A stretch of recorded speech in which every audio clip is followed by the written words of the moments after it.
কুকিচিন নির্মূলে সরকার শক্ত অবস্থান নিয়েছে বলে জানিয়েছেন আওয়ামী লীগ সাধারণ সম্পাদক ওবায়দুল কাদের। দুপুরে রাজধানীর ধানমন্ডিতে আওয়ামী লীগ সভাপতির কার্যালয়ে সংবাদ সম্মেলনে এ কথা জানান তিনি। ওবায়দুল কাদের বলেন, পাহাড়ের ঘটনা নিয়ে বিএনপির ইস্যু খোঁজার মতলব ব্যর্থ হবে। তাদের নেতাকর্মীরা আন্দোলন সংগ্রামে ব্যর্থ হয়ে এখন তারেক সহ শীর্ষ নেতৃত্বের ওপর হতাশ। বিস্তারিত জানাচ্ছেন শাহরিয়ার বাঁধন।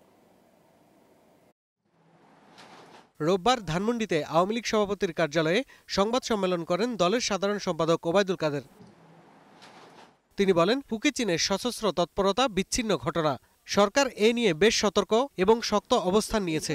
এসব সশস্ত্র তৎপরতা বিচ্ছিন্ন ঘটনা এবং গভর্নমেন্ট এখন অত্যন্ত সতর্কভাবে অবস্থান নিয়েছে এবং শক্ত অবস্থান নিয়েছে। আর বিএনপি নিজেদের ব্যর্থতা ঢাকার জন্য ইস্যু খুঁজে, মিয়ানমার ইস্যু ব্যর্থ হয়েছে, এখন নতুন করে আবার Kuki-Chin issue. BNP chairperson Begum Khaleda জিয়ার বর্তমান অবস্থার জন্য বিএনপি দায় জানিয়ে ওবায়দুল কাদের প্রশ্ন রাখেন, তাদের নেত্রীর মুক্তির জন্য মির্জা ফখরুল সহ নেতারা কি আন্দোলন করেছেন। তাদের দলের, তারা যাকে দেশনেত্রী বলেন, তার মুক্তির জন্য মির্জা ফখরুল কি আন্দোলন করেছে?